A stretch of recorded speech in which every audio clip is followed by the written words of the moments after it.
दीपस्तंभ फाउंडेशनच्या वतीने जागतिक महिला दिनानिमित्त महिला मेळाव्याचं आयोजन करण्यात आलं।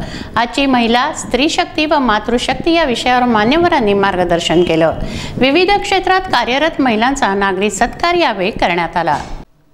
पतंजली योग समिती सावनेर व मातोश्री वृद्धाश्रम सोनपूर आदासा यांच्या संयुक्त विद्यमाने यंदाही मातोश्री वृद्धाश्रम सोनपूर आदासा येथे रंगाचा सण होळीच्या पावन पर्वावर 3 दिवसीय योग उत्सवाचं आयोजन करण्यात आलं। योग समाप्तीनंतर प्रदीप काटेकर यांची महाराष्ट्र पूर्व भारत स्वाभिमान मार्गदर्शक पदावर नियुक्ती तसंच वरिष्ठ पत्रकार योगेश कोरडे यांची मुंबई मराठी पत्रकार परिषद उपाध्यक्ष पदावर नियुक्ती व माजी नगरसेविका नयना झाडे व प्रदीप चंदन बटवे आदी मान्यवरांचं सामाजिक कार्यात विशेष योगदानाबद्दल शाल व श्रीफळ देऊन सत्कार करण्यात आला। धुलीवंदनाच्या पावन पर्वावर मान्यवरांच्या उपस्थितीत रंगोत्सव साजरा करण्यात आला। त्यात जिल्हा समितीचे दिलीप येवले, दीपक जरगर, राजेंद्र जुवारकर, भावना टेंभरे, विजया लांडे, रसिका अस्वले, अनिता पवार यांच्यासह पदाधिकारी व सावनेर तहसीलचे प्रभारी गण, मातोश्री वृद्धाश्रमाचे व्यवस्थापक, वृद्ध आश्रमवासी, पदाधिकारी, योग शिक्षक, सहयोग शिक्षक शेकडोच्या संख्येने उपस्थित राहून यांनी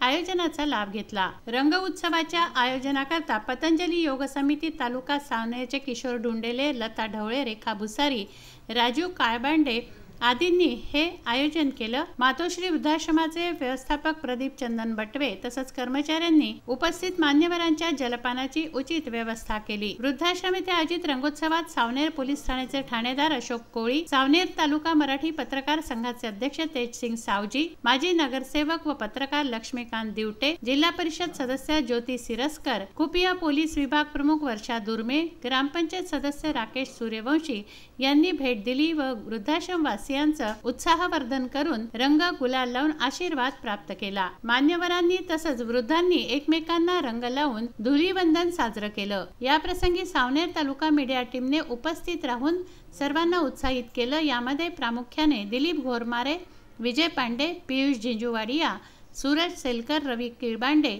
रवीना श्यामकुळे, दिनेश चौरसिया आदींनी प्रामुख्याने उपस्थित राहून रंगोत्सवाचा आनंद लुटला। आबालवृद्धांनी होली रंगोत्सव साजरा केला। प्रत्येक जण धुळवडीच्या रंगात रंगून गेला। असे वातावरण घरामध्ये नव्हतं। अनेकदा तर असं व्हायचं की ती छोटीशी छकुली असायची ना, तिनं ती खूप सुंदर रांगोळी काढली किंवा एखाद्या अशा सभागृहामध्ये गाणं गायले किंवा नाटकुलं केलं तर तिच्या त्या गुणांना हेरून मोठ्यांच्या घरची मागणी यायची, ओ कोणाची वेग आहे, फार सुंदर गायली हो, फार सुंदर चित्र काढलं किंवा फार सुंदर रांगोळी काढली, तर तिच्या त्या गुणांच्या आधारे वेध घेत त्या घरापर्यंत मंडळी जायची।